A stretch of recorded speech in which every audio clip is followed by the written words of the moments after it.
ముందుగా ఎండుమిర్చి, కొంచెం జీలకర్ర,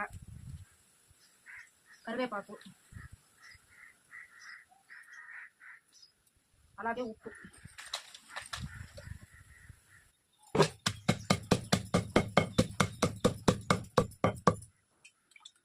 అలాగే చింతపండు ఒక నిమ్మకాయ సైజ్ అంతా.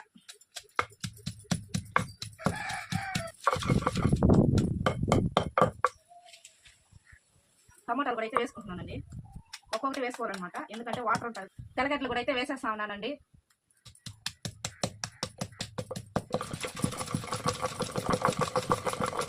ఆనియన్ కూడా అయితే వేసేస్తా ఉన్నానండి. ఆనియన్ వచ్చి కచ్చా పచ్చా దంచుకోవాలన్నమాట. మన పచ్చడి అయితే రెడీ అయిపోయిందండి. ఇంక తీసి నోరు ఊరిపోతుంది అనమాట. మన పచ్చడి అయితే రెడీ అయిపోయింది. తీసి అయితే ఒక గిన్నెలోకి అయితే తీసుకుందాము. ఇంకైతే బౌల్లోకి అయితే తీసుకుందాము.